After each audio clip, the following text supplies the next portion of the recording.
Good morning बेटा। आज हम लोग पढ़ेंगे the new chapter, chapter number 9 ना। चैप्टर 9 और chapter 9 some application of trigonometry. Some application of trigonometry. बेटा हमने लास्ट टाइम ट्रिग्नोमेट्री पढ़ा, उसी पे एप्लीकेशन पढ़ने जा रहे हैं। इसमें कुछ नया नहीं है, मतलब आपको क्या क्या फाइंड आउट करना पड़ेगा। या आप थीटा फाइंड आउट करेंगे, या वर्टिकल हाइट, या हॉरिजॉन्टल डिस्टेंस, यही ठीक है। तो आप सब theta, vertical height, horizontal distance यही फाइंड आउट करना पड़ेगा। अब होगा बेटा एप्लीकेशन क्या है। बेटा ऐसा बोलेगा, कभी कभी आपसे बोलेगा सपोज आप दिल्ली गए घूमने। सपोज आप कहाँ गए? दिल्ली। और दिल्ली आप गए घूमने, क्या कुतुब मीनार, क्या गए? और आप ये जैसे कुतुब मीनार ना, और यहाँ पे आप खड़े, यहाँ पे कौन खड़े? और आप यहाँ से इसको देख रहे हैं, ये दिस इज योर आई, यहाँ से इसको देख रहे हो। और आपसे दो क्वेश्चन पूछ सकता हूं मैं, तीन। क्या क्या मैं आपसे पूछूं कि आप हॉरिजॉन्टली कितना डिस्टेंस है किससे? कुतुब मीनार से। फर्स्ट। सेकंड हम आपसे पूछेंगे कि एंगल ऑफ एलिवेशन कितना है, किस एंगल से देखें कि कुतुब मीनार का क्या दिख जाए आपको? टॉप। एंड थर्ड क्वेश्चन मैं आपसे पूछूं कि कुतुब मीनार की क्या फाइंड आउट कर दें? हाइट। क्या कर दें? क्वेश्चन नंबर 1 कि horizontal distance, question number 2 theta, question number 3 height. यही करना है ना, यही सब में करना है, यही सब। एक क्वेश्चन है। अगला कोई बनता है सर कि मैं जाके कुतुब मीनार पे बैठ जाऊं, मैं जाके किस पर बैठ जाऊं? कुतुब मीनार पे बैठ जाऊं, और आप घूमने गए और हम आपको देखने लगे। हम यहाँ मैं बैठ गया यहाँ ऊपर, और हम आपको। तो बेटा इधर देखें, ये है ना कुतुब मीनार, ठीक है। यहाँ पे मैं बैठ गया, ठीक है। और आपसे यहाँ खड़े, आप घूमने गए, और मैं किसको देख रहा? आपको, ठीक है ना। यही देखूंगा कि नहीं? हाँ। तो सपोज यहाँ पे मैं हूँ, इसके टॉप से ज्वाइन कर मेरी आंख, मैं आपको देखूंगा तो आंखों दिखेगी कोई और? ऐसा तो है नहीं कि मैं आपको देख रहा हूं और आप हमको देख रहे हो, दोनों की नजर ना टकराए। ऐसा हो सकता है क्या? नहीं हो सकता है। तो दोनों के आई कांटेक्ट को मैंने ज्वाइन कर लिया। और बेटा अब और ये इस आई, इसके हॉरिजॉन्टल लाइन ड्रॉ कर दी बेस की। ये मैं खड़े रहोगे ना आप, आपकी आईज तो टॉप पे रहेंगी, तो उसके पैरेलल हॉरिजॉन्टल की पैरेलल लाइन एक में। अब बेटा देखें यहाँ पे टॉप है, यहाँ से मैं आपको देख रहा हूँ, यहाँ से। तो बेटा ऊपर से जब नीचे देखा जाता है, कहाँ से? ऊपर से नीचे। तो ये जो ये बनेगा थीटा, ये होगा थीटा। बेटा आपने पढ़ा है, मैंने 9th में पढ़ा है, दो अगर पैरेलल लाइन होती है, ट्रांसवर्स एक्सिस होती है, तो एंगल, इंटीरियर एंगल क्या होता है? Alternate angular. अगर ये थीटा है तो ये क्या होगा? थीटा होगा ना। इससे बोलते हैं एंगल ऑफ डिप्रेशन। इसे बोलते हैं एंगल ऑफ डिप्रेशन। बेटा इसको बोलते हैं एंगल ऑफ एलिवेशन। इन्हीं दो का कमाल है, angle of elevation, angle of depression. बेटा ये जो आई टू आई कांटेक्ट जो ज्वाइन किया मैं अपनी आई को आपकी, इसे बोलेंगे लाइन ऑफ साइट। क्या बोलेंगे? Line of site.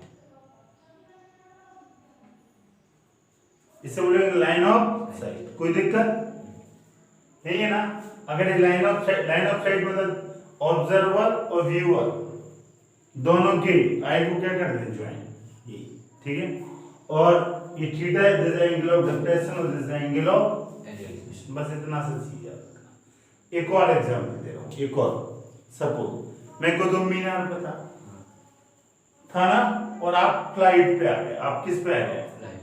एरोप्लेन में बैठे गए। किस में बैठ गए? एरोप्लेन।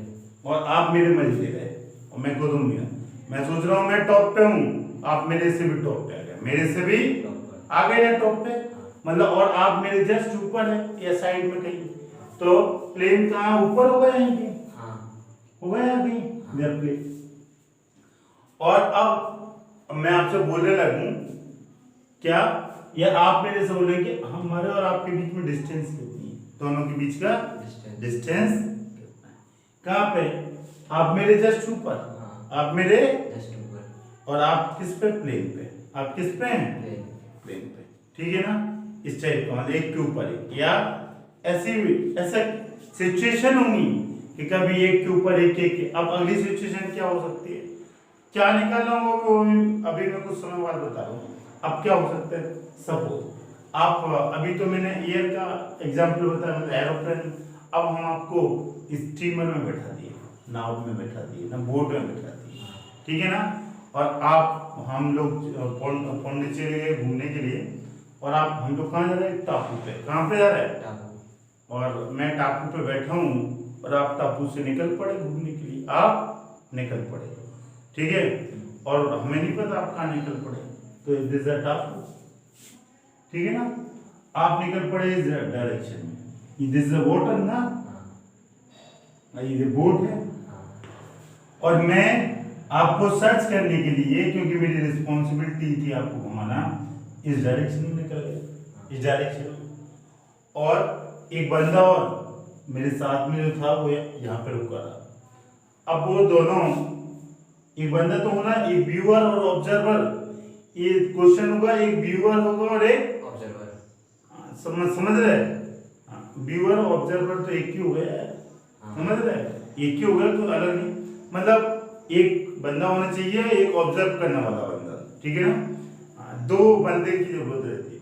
तो एक बंदा यहाँ पे बैठा, एक बंदा यहाँ पे, तो यहाँ से निकाला और इसको इधर कर दिया। ये थीटा इज इंक्लिनेशन, ये लाइन ऑफ साइट, और ये हॉरिजॉन्टल डिस्टेंस। अब ये जो बंदा है फाइंड आउट कर सकता है कि दोनों के बीच का डिस्टेंस कितना है, या ये फाइंड आउट कर सकता है कि जो फर्स्ट बंदा गया था उसका डिस्टेंस कितना है मेरे से, या ये फाइंड आउट कर सकता है कि मेरा डिस्टेंस कितना है, कर सकता है। या ये फाइंड आउट कर सकता है कि मैं इस क्लिप पे या टापू पे कितना ऊपर बैठा हूँ, वर्टिकल हाइट भी निकल, यही ना। तो ऐसे कर सकता है। और अगला क्वेश्चन क्या हो सकता है, सपोज मैं इस अपोजिट डायरेक्शन की जगह सेम डायरेक्शन में जाने लगा, कहाँ गया, सेम डायरेक्शन, जैसे ठीक है। अगला बंदा कहाँ है, और आपसे पूछूंगा कि distance between two boat, distance between two boat. तो आप क्या करेंगे, ये ऑब्जर्व यहाँ है, एक तो यहाँ और एक हो जाएगा, यहाँ पे बन जाएगा कि नहीं, एक ए एंगल हो जाएगा और एक एंगल हो जाएगा, ठीक है। तो डिस्टेंस बिटवीन टू बोट या डिस्टेंस बिटवीन देयर, मतलब मेरे और आपके बीच में distance between teacher and student, ठीक है। अगला केस है कि दो नाव के बीच का डिस्टेंस, या अभी मैंने बोला था कुतुब मीनार और किसके बीच का, प्लेन के, और वो एरोप्लेन में था, उसमें भी यही करेंगे। ये जो लाइन ऑफ साइट है इसको यहाँ ज्वाइन करेंगे, किस काम करेंगे, मैंने बोला था अभी बताऊंगा, ठीक है। एक थीटा ये और अगला थीटा क्या होगा, ये होगा, समझ में आया। तो ये वर्टिकल डिस्टेंस फाइंड आउट कर लेंगे, ये वर्टिकल और ये हॉरिजॉन्टल डिस्टेंस, यही करेगा। या अगला टाइप क्या करेगा, सपोज एक ट्री है, सपोज एक ट्री, और बहुत ज्यादा एयर का फ्लो चला, स्ट्रोम, बहुत आंधी तूफान आ गए और ये पेड़ टूट के गिर गया। तो सपोज यहाँ से कट हो गया, सपोज यहाँ से, और जब ये टूट के गिरेगा तो बेटा ये कैसे हो जाएगा, ऐसे ऐसे, और यहाँ से गिरा ऐसे, ऐसे झुक जाएगा, ऐसे झुकेगा कि नहीं। और आपसे बोलूंगा, मैं आपसे बोलूंगा किस एंगल से पेड़ टूटेगा, ये पहला, किस एंगल से नहीं, हाइट, किस हाइट से पेड़ क्या होगा, ब्रेक ना। और दूसरा एंगल ऑफ इंक्लिनेशन पूछूं कि वो टच करेगा उसका हॉरिजॉन्टल डिस्टेंस कितना होगा, ये पूछ सकता, या तो मैं थीटा या एच पूछ सकता हूँ कि नहीं, ये पूछ सकता हूँ।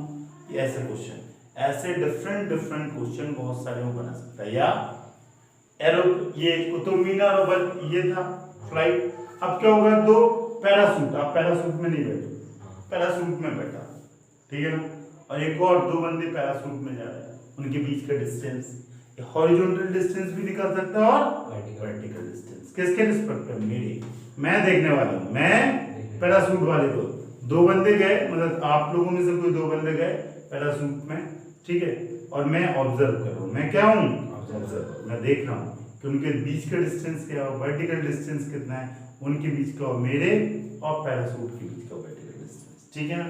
तो इस टाइप से बहुत सारा क्वेश्चन जनरेट हो सकता है। जो डिफरेंट टाइप क्वेश्चन जनरेट होगा, हर टाइप का क्वेश्चन आपके बुक में इंक्लूड है, जो नहीं है वो मैं कराएगा, ठीक है। तो अभी तक तो मैंने जस्ट आपको इंट्रोड्यूस कराया कि लाइन ऑफ साइट क्या होता है, एंगल ऑफ एलिवेशन क्या होता है, एंगल ऑफ डिप्रेशन क्या होता है, यही ना। सिर्फ 3 चीजें आपको ध्यान है। लाइन ऑफ साइट क्या होगा, जो 2 ऑब्जर्वर हैं, ठीक है ना, उन दोनों को क्या कर देंगे, Join. एक ऑब्जर्वर और जिस पॉइंट को आप देखना चाह रहे हैं, जिस पॉइंट को आप देखना चाह रहे हैं, यही ना, दोनों को ज्वाइन कर दें तो angle of line of site. अगर आप नीचे से ऊपर की ओर देखेगा, सपोज मैं नीचे खड़ा हूं तो मीनार ऊपर देख रहा हूं, तो क्या होगा, लाइन एंगल ऑफ एलिवेशन. अगर मैं कुतुब मीनार पर चढ़ गया ऊपर से आपको देख रहा, तो ये क्या एंगल ऑफ। तो डिप्रेशन कब यूज होगा, जब बंदा ऊपर होगा, ऑब्जर्वर समझ में आया।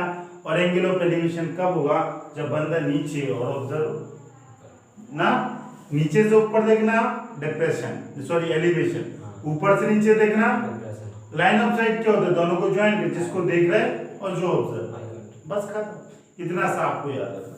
अब जो करना कुछ अलग नहीं है, चैप्टर नया नहीं, बस आपको एक काम है इसमें एक्स्ट्रा। क्या काम है, पिछले जो चैप्टर किया था उसमें ऑलरेडी ट्रिग्नोमेट्रिक इक्वेशन मिलती थी आपको बने, उनको सॉल्व करना होता था, सॉल्व नहीं तो प्रूव दैट करना होता था।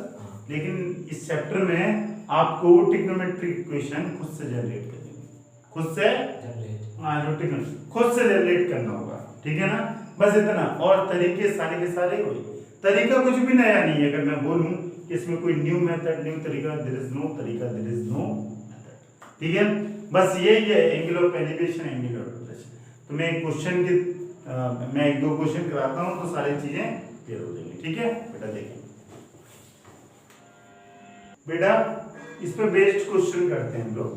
लिखा है the angle of elevation of a top of tower from a point on the ground which is 30 metre away from the foot of tower is 30 degree. Find the height of the tower. क्या बोला बेटा, ये क्या बोला कि angle of elevation मतलब नीचे से ऊपर, यही ना। Angle of elevation of top of tower, एक टावर बना लिया, ठीक है ना। और इससे angle of from top of from a point on a ground which is 30 metre, इससे आप 30 मीटर आप राइट लेफ्ट कहीं भी जा सकते हैं, कोई दिक्कत नहीं। इधर 30 मीटर आप एंगल ऑफ एलिवेशन बना दिया, this is the angle of elevation. और ये बेटा कितना है, 30 डिग्री और 30 मीटर अवे फ्रॉम, ठीक है ना, from the foot of tower. ये टावर है, इसका फुट यही है, तो इसका डिस्टेंस कितना है, 30। और क्या है बेटा,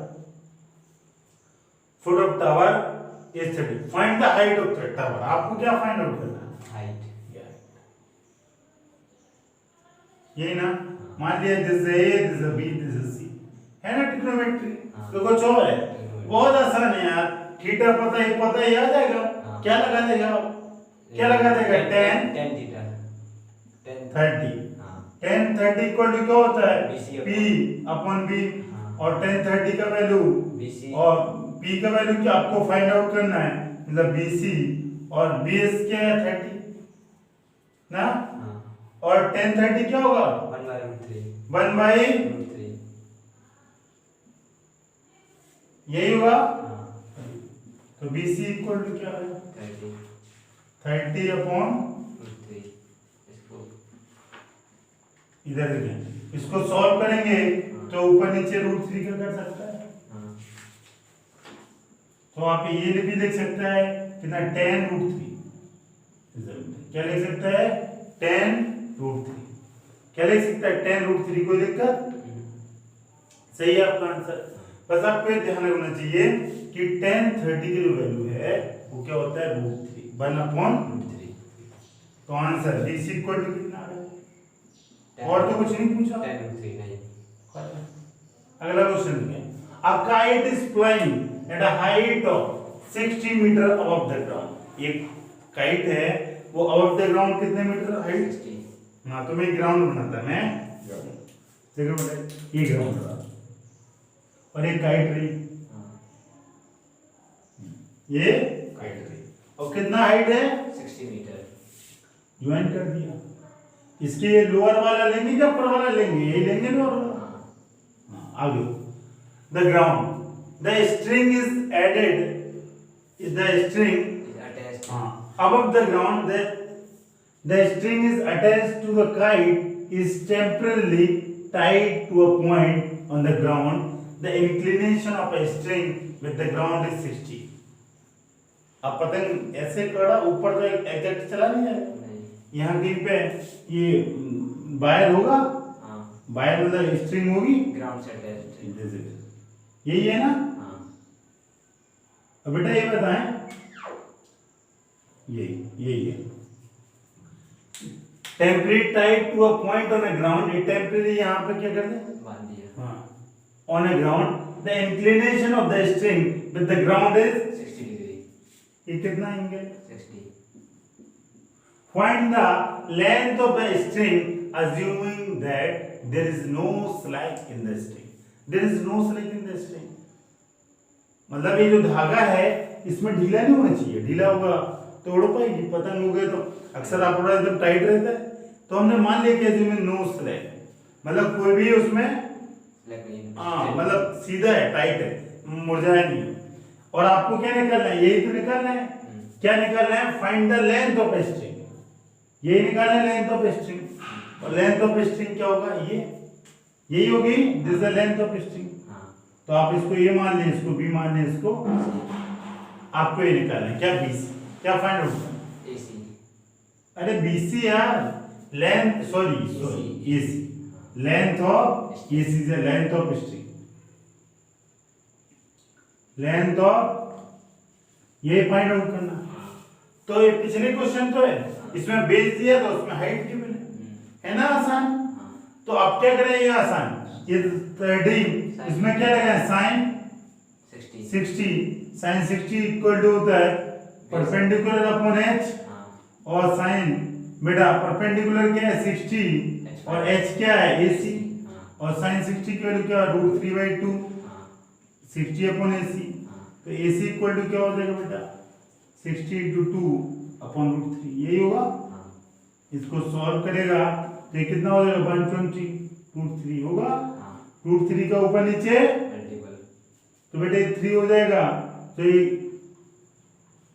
हो जाएगा बेटा 3 से कैंसिल होकर कितना आ जाएगा? 40 √3।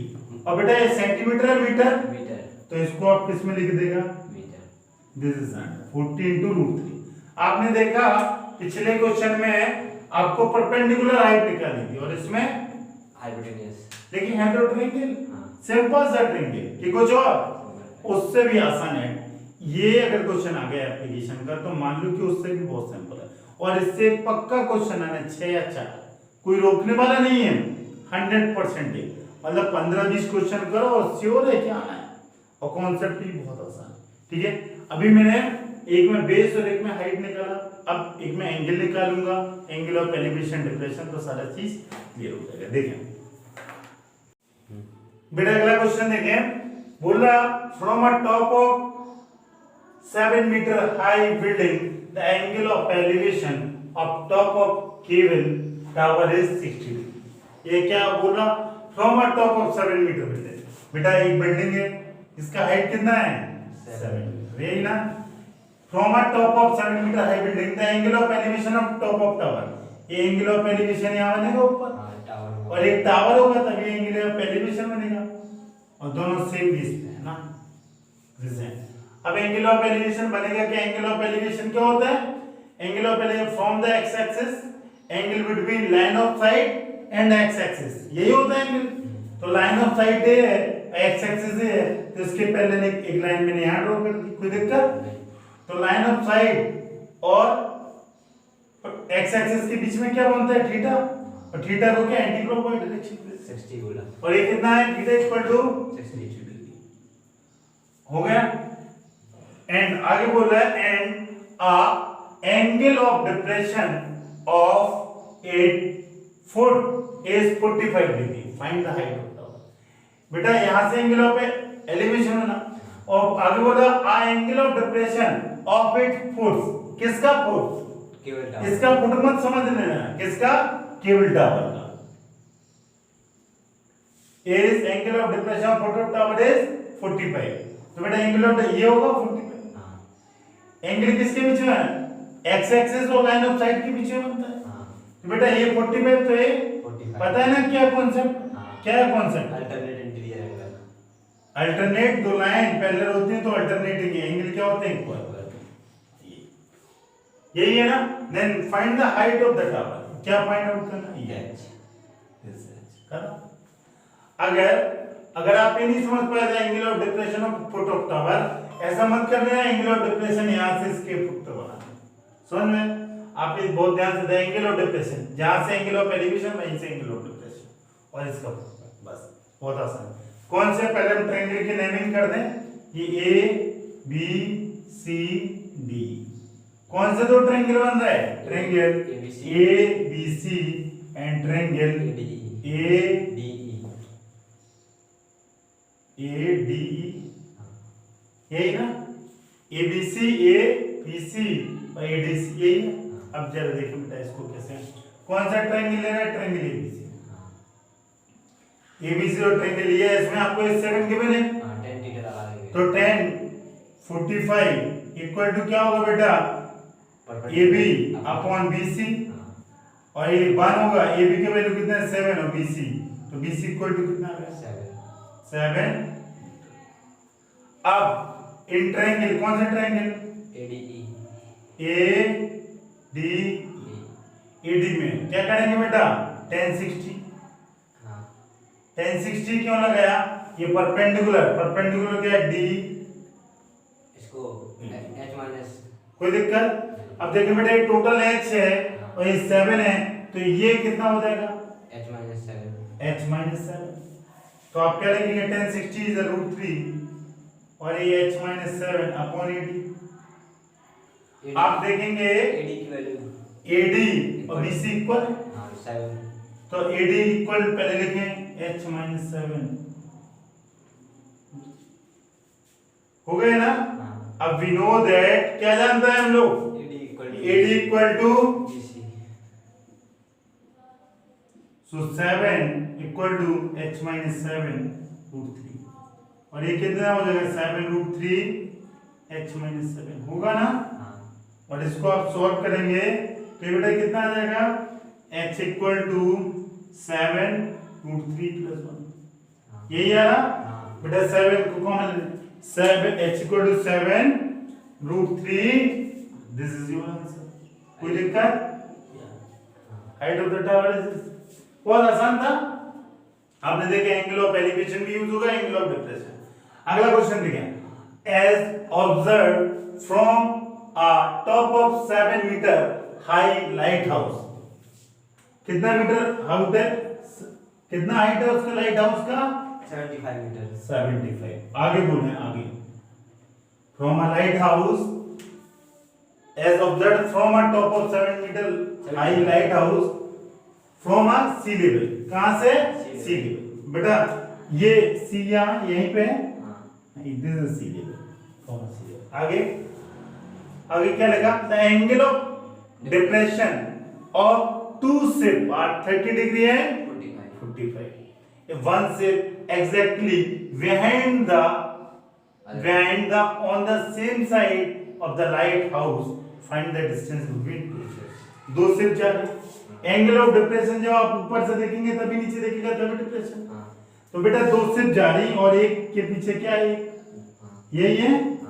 To ship are one ship exactly behind the other on the same side, या तो इस तरफ है उस तरफ। ठीक है, बना दिए। अब आप क्या करेंगे बेटा? एंगल ऑफ डिप्रेशन बनेगा तो इस पे जो ऑब्जर्वर होगा इसको ज्वाइन करेगा, शिप को देख रहा है तो इसके पॉइंट को उसके पॉइंट्स, और ये लाइन ऑफ साइड हो जाएगी। और इसमें भी क्या होगा? करेगा ज्वाइन कि नहीं? अब देखिए बेटा angle of depression, angle of depression को इसी के पैरेलल में एक लाइन ड्रॉ करनी पड़ेगी, इस एक्सिस के पैरेलल में ड्रॉ करनी पड़ेगी। मैंने ड्रॉ कर दी, थोड़ा सीधा नहीं था। हाँ ठीक है बेटा। अब जरा देखें पहले का एंगल ऑफ डिप्रेशन, देखो क्या ये क्या एंगल ये बनेगा 30, इसका लाइन ऑफ साइड और एक्स एक्सिस, और अगला क्या है लाइन ऑफ साइड, अगली लाइन ऑफ साइड ये है ना ये। तो बेटा ये जो बन रहा है इससे ब्लू कलर का बन रहा, यही है ना, और ब्लैक वाला ब्लैक से बनेगा ना, ये बनेगा ये वाला, ये वाला कौन सा ये खत्म, ब्लैक वाला ब्लैक और अल्टरनेट, आपको पता है इंटीरियर लाइन में ला रहे को when two line are parallel transfer axis खत्म। आपसे क्या पूछा बेटा, एक 45 है और 30 डिग्री, 30, ये एंगल कितना है बेटा, ये वाला एंगल छोटा वाला है ब्लैक वाला 30, ये 30 एंगल है, एक बड़ा आगे साइड की और ये है 45, यही है। और जाहिर सी बात है जैसे सपोज ये बॉल है, हम जैसे जैसे बॉल के पास जाएंगे तो एंगल क्या होगा, बढ़ेगा। ये जो सिप है ये एंगल ज्यादा बनाएगा, ये कम, पता है ना, जैसे जैसे मैं दूर जाऊंगा एंगल कम होगा, जैसे जैसे ऑब्जर्वर के पास जाऊंगा तो एंगल बढ़, क्योंकि जैसे मुझे नीचे से ऊपर देखना तो ऐसे देखूंगा तभी तो एंगल 90 होगा, ध्यान रखना ठीक है। अब सारा काम हो गया कि नहीं। अब आपको क्या फाइंड करना, डिस्टेंस बिटवीन टू से, ये जो सिप है जैसे सिप नंबर ए और बी, ये इनका बीच का डिस्टेंस ए बी, ये फाइंड आउट करना डिस्टेंस बिटवीन ए बेटा। सेम कॉन्सेप्ट यहाँ पे आपको ये गिवन था, ये फाइंड करना था, बस इसने रोटेट करके लिख दिया कुछ और, आपको इसने रोटेट कर दिया। दोनों में कॉमन क्या है, दोनों ट्रायंगल में A B equal to C D, height जो कॉमन होता है उसको इक्वेट करना होता है, उसी को निकालना होता है, इक्वेट करना हमेशा अपने आप, जो कॉमन होगा उसी को निकाल के दोनों को क्या करते हैं, इक्वेट। तो आप क्या करेंगे बेटा, इस ट्रायंगल जल्दी बोलो, एसी को ट्रायंगल कौन सा है, ए सी डी, ए सी डी लिया, एसी को कुछ एक्स मान लेंगे, 10 30 हो गया, और 10 30 इक्वल टू क्या होगा 75 अपॉन 75, या लिख दे रहा हूँ सी डी अपॉन ए सी, और 10 30 1/√3, और सी डी क्या है बेटा 75, या वैल्यू डाल दूं 1/√3, और सी डी की वैल्यू क्या है 75। अब बात उठती है ए सी, ये आपको फाइंड आउट करना, तो आप इसको मान लिया x, तो बेटा ये क्या हो जाएगा x प्लस बी सी, अरे x प्लस बी सी होगा, कोई दिक्कत नहीं। अगर आपको नहीं लिखना तो ए बी लिखा रहने दो, ए बी लिखा रहने दो, क्यों x x ले रहे, सीधा ए सी लिख लिया इतना, कोई दिक्कत नहीं, ठीक है ना। तो A B plus B C, ठीक है। अब चाहो तो ए सी को मैंने लिख दिया A B plus B C, अभी कोई काम होगा बाद में लिख दो यार, अभी नहीं लिखना तो आप कब लिख दो, बाद में यार, बाद में लिख दो आप, और अच्छा झंझट खत्म हो जाएगा, ठीक है। ये मीटर आ गया 75√3 मीटर है सब। अब आप कौन सा ट्रायंगल लेंगे, ट्रायंगल बीसीडी, बीसीडी में क्या होगा 10 45, 10 45 क्या होगा सीडी अपॉन बीसी, सीडी कितना है बेटा 75, ये 1, और बीसी क्या है बीसी को पता नहीं, मान लेंगे, तो बीसी इक्वल टू कितना आ गया 75, खत्म। अब आपको क्या चाहिए, ए भी चाहिए, टोटल माइनस 10 कर दे, खत्म। एसी माइनस, आप देखें इधर कैसे, एसी कितना आया था 75/√3, we know that AC equal to AB plus BC, और AC कितना है 75√3, यही ना बेटा। BC कितना है 75 सब्ट्रैक्ट कर देना, माइनस कर दें 75, -75 इक्वल टू AB, तो ये 75 कॉमन, 75√3 इज 1, और ये किस में होगा बेटा सब, मीटर में, मीटर में, कोई दिक्कत नहीं, आंसर दिस इज आंसर, ठीक है। कोई बहुत आसान, ऐसे कई सारा क्वेश्चन आपसे हो सकता है, ठीक है बेटा। ये 4 क्वेश्चन मतलब मैं कराया, मतलब कई सारे क्वेश्चन आप देखें, ठीक है। इसके बेसिस पे और आगे के भी क्वेश्चन करेंगे।